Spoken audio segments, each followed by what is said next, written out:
Tell me a bit about Digital Panda. What do you guys do? What kind of organizations do you work with? What's a bit of your history and origin story? Yeah, absolutely. So we Digital Panda, we work on a number of different platforms. We work with web and we work with IT. From a web perspective, we look at platforms, primarily building and websites. We go a little bit further than that and look at some really cool web apps. And then on the IT side, we offer support. So in that instance, it's more of a managed service, and we look to take away everybody's headaches in that respect as much as possible. We work across the market, a number of different sectors, but the one that we found that we make the most difference in, and we have made the most difference in, is the charity sector, and that's one where we found that we've got a really good understanding and really good experience to help organisations. We work with them to look at optimising the safe use of IT and web, and looking at how we can utilise those to support the maximum impact, maximum growth, and really furthering the mission. Love it.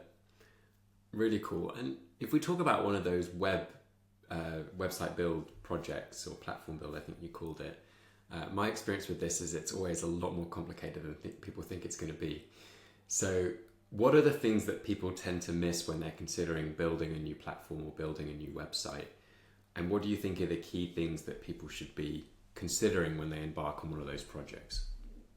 I think there's a real need to be agile throughout projects, because particularly on bigger projects, whilst it's great to always have everything scoped out, and there's a real need to have that there, there's also a real need to have agility built within your systems and processes to make sure that, well, actually, if something does come up, or if there is a change in process from an organisation perspective, actually the development and the system needs to allow for that as well.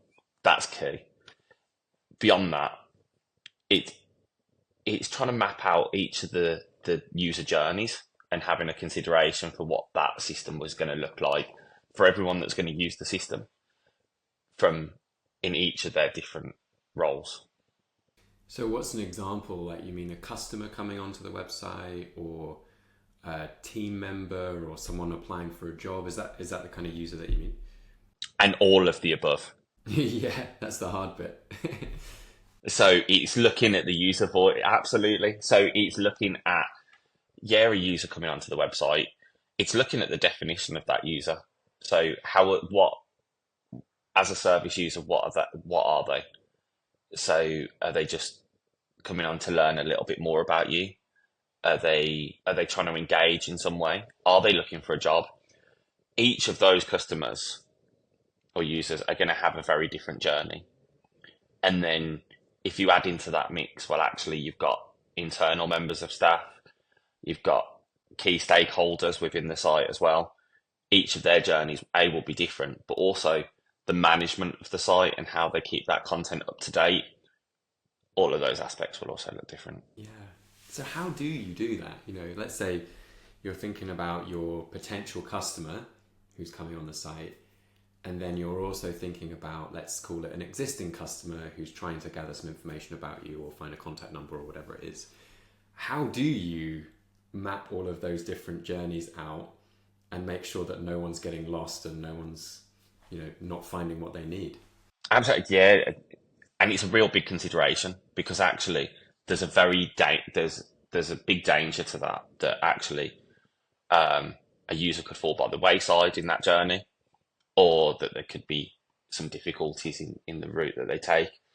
Now, the way that we try to do that in mapping them out is we try to have a matrix of sorts, so that we can try to identify with the organisation who those users are, and have the conversations about what our understanding of their journeys will look like, mirror those with the organisations, but also then to have focus studies as well, and have conversations with some of those key user groups and see what they're actually looking for and what they want.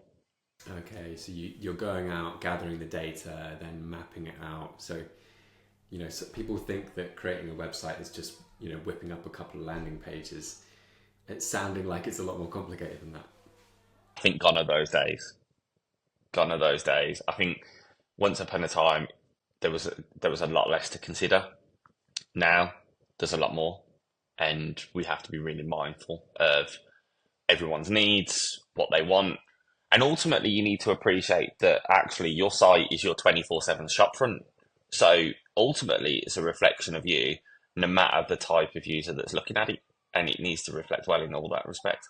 Yeah, I mean that's a really valid point as well. Like, why do you think it is important for companies to have a great IT platform or a great website?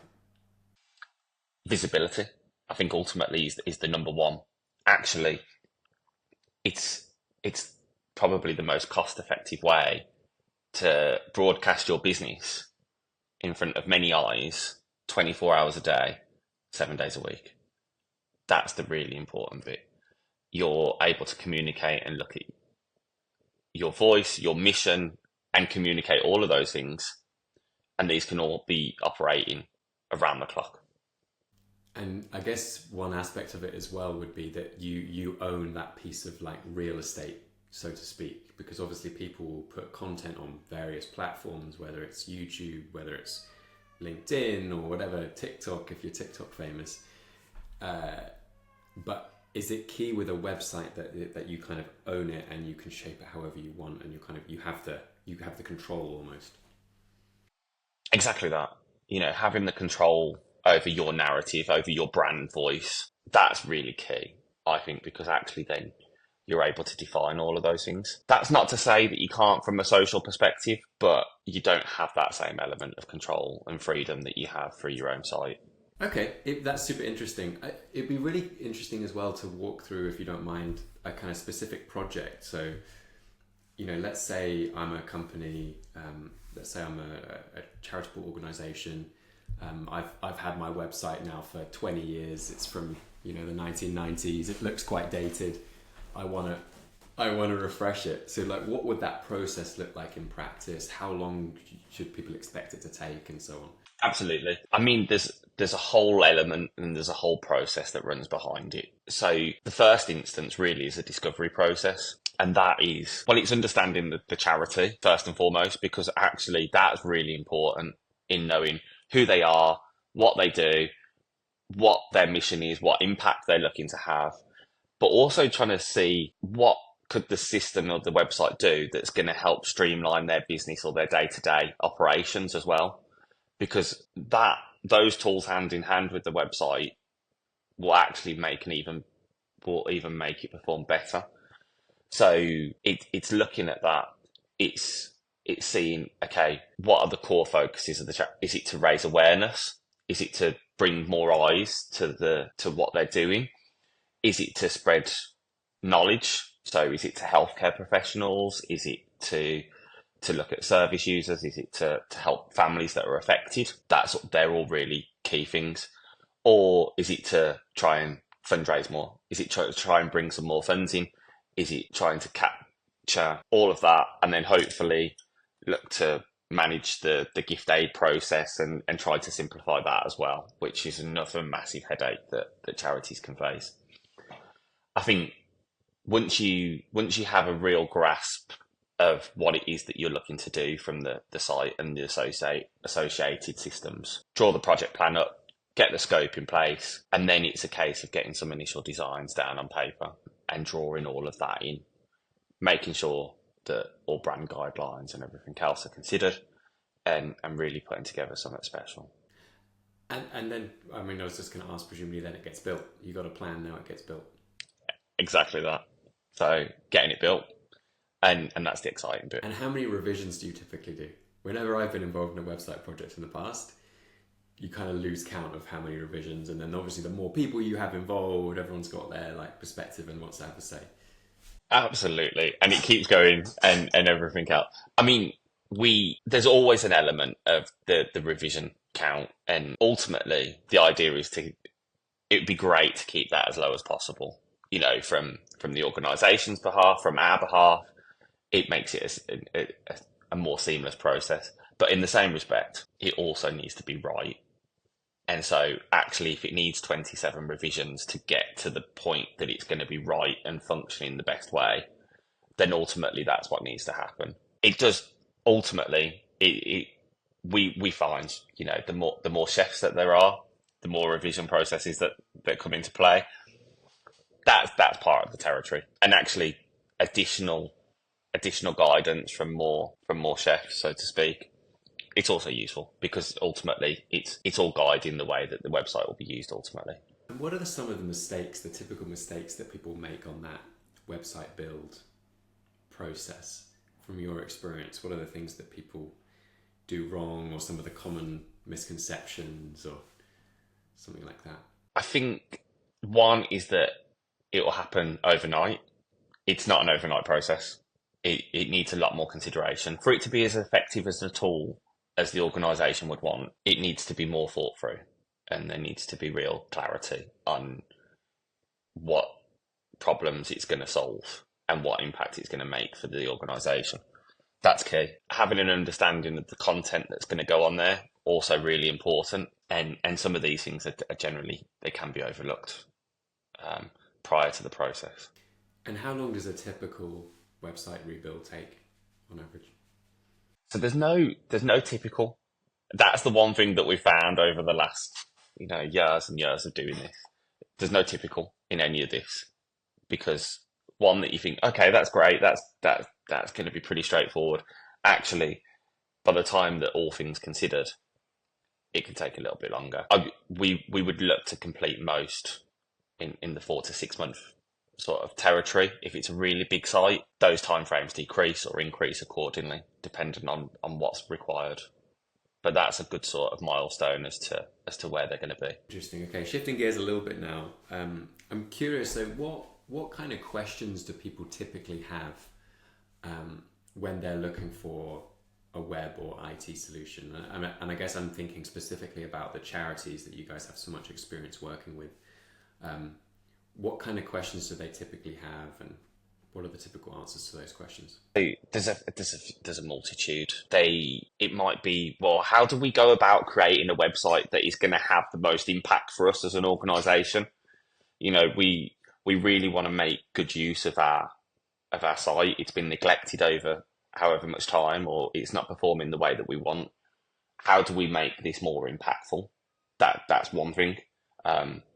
No, I would normally say to them, look, we need to utilise fundraising. We need to look at how we can implement things like gift aid or invoicing functionality, or we need to make sure that we're really making all of the knowledge accessible throughout the site to really share what it is that you do as an organisation, and who you look to serve. I think there's also some other considerations from charities in that they really want to know, well, actually, we've got these compliance and regulatory needs in terms of data, and how do we work with this data remotely? How do we store it securely? What are these considerations? And they're really important to bear in mind as well. There's some real compliance fun and joys that come in this spheres particularly. So with that in mind, it's a real consideration that needs to be taken as part of any build. Yeah, that's really important part of any of this, and making sure that it is secure. And then on top of that, also, well, okay, we've got a great website and we've got a really well working IT system, but what other support and assistance is available for charities or organisations like? And my answer to that is that actually you'd be really surprised at how much support and allowance is out there from even some of the really big tech partners. So, for example, Google, they give a £10,000 US dollar ad grant per month for some organisations that meet their criteria. Microsoft, for not-for-profits, they give 10 business premium licenses free of charge. There's a whole host of those schemes and rebates that are available to organisations, and it's just the knowledge. That's really interesting. I know there are some things like that, but £10,000 a month, that's a decent ad budget. I wouldn't mind that myself. Yeah, it's not bad. They make you jump through many hoops, but there's certainly grants like that in place, and ultimately with that sort of funds, you can really make a difference. Massively, massively. So let's talk about that remote working as well, because obviously, since COVID, particularly, a lot more organizations are working remotely, and that has really significant implications when it comes to IT and security, in particular. Let's say I'm a business of 50 people and I used to be in an office and now I'm fully remote.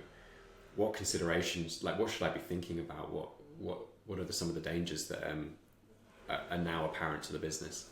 I think the landscape is, as you say, it's so different. It's become really quite treacherous in some ways, in that actually users are getting bombarded with emails, with phishing emails. There's the whole threat of ransomware. There's AI considerations that have become a real big danger as well. All of that whilst users want to work remotely, they want to use their own devices, and it all adds to one big headache potentially.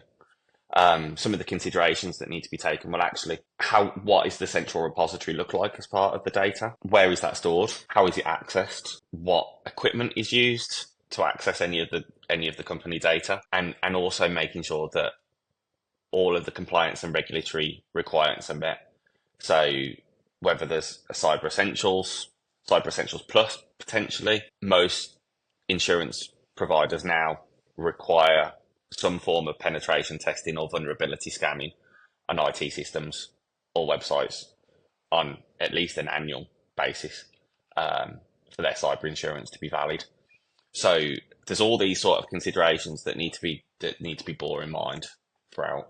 Yeah, wow. Okay. So you're saying a Google Drive is not sufficient? Google Drive has its uses, but not quite in the sort of the example that you're mentioning. Yeah, we're fully Google.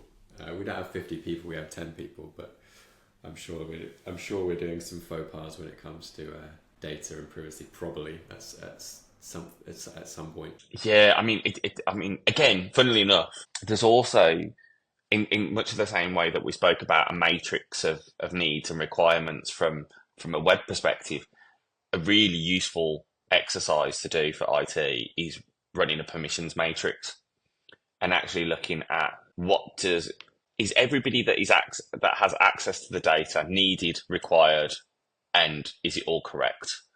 So, and looking at each of your users, what they have access to, and does it meet that criteria, and then closing it down accordingly as and when they're not needed.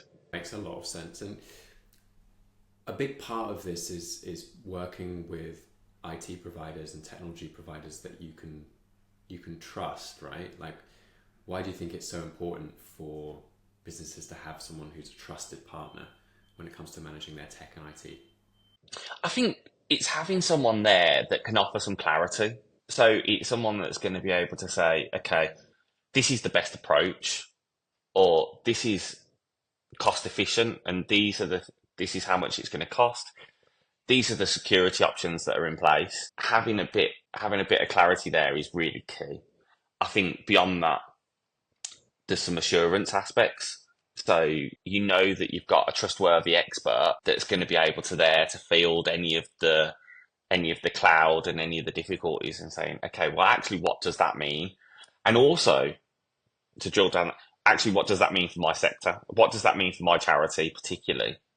And why is that so important, particularly from a compliance perspective, which, is so key in all of these things now. And ultimately, it's making sure that staff are able to work as they need to, that they're able to do their day-to-day jobs. That's really important. They don't want to be hounded by IT problems or having headaches of going, okay, well, this file doesn't work, or this printer's not doing this, or so on. They just want to know that it's going to work, or that they've got somebody that they can call if it's not, and they know that it's going to be dealt with. And ultimately, that ties into that confidence of the provider as well, in that you've got someone that's going to be aligned with your goals, your mission, and he's going to help you work towards having the biggest impact. And in that, take away headaches, having someone there that's going to protect you, essentially, to be that strategic advisor, to hold your hand and say, look, this is what we advise. This is probably going to be the best route forward. And whilst we're at it, have you considered actually that we've got some info on some subsidies that are available, or these funding partners, or so on and so forth? Yeah, I think that's a really interesting aspect, is that charities in particular, they need providers who understand their industry, or do you call it, I'm not sure if you call it an industry, but who understand the charitable sector, right? Because there's some things that are unique about the charitable sector that wouldn't be the same in a for-profit organization. Um, so what are some of the things you think that charitable companies should be looking for when they're looking for providers, or considering when they're looking for providers? I think there's a number of things that I would point to. My first and always the go to is, well, you want an expert that's going to be really knowledgeable from a security and compliance standpoint. That's key for me. Having someone that's going to make sure that your website, your data, and your IT, that not only that it works, but that it's completely safe and compliant. Like that's a real biggie. Somebody who is going to be able to offer some of those insights. So as we sort of mentioned earlier, well, actually, we know that Google are able to offer these grants, or we know that this provider has this discounted facility available. We know that there's all these different schemes. Actually, someone that's looking out for you to make it as cost effective as possible, that's a big win. That comes with experience, really, from working with somebody that has already worked within this sector, that understands it, that they get it, that they care. I think that's a real big plus. You know, ultimately, you want to know that somebody cares, and so that you're going to have someone that you can work with on a long term basis. You don't want somebody that's just going to come in for a short term win, charge a hell of a lot of money, and then disappear again. Actually, you want to form a long term relationship with that organization, so that they're able and you're able to you essentially align values. You understand and align the impact that you're trying to create. A provider is going to be then able to make all the best suggestions in terms of not only the here and now, but what's the short term, what's the medium, what's the long term, what are the risks in the current setup, what's going to be alleviated, and moving forward on that basis. I think there's some real big points. Love it. Well, look, this was a great conversation. I'm sure there'll be many of these to come, many more to come. Thank you. I look forward to it.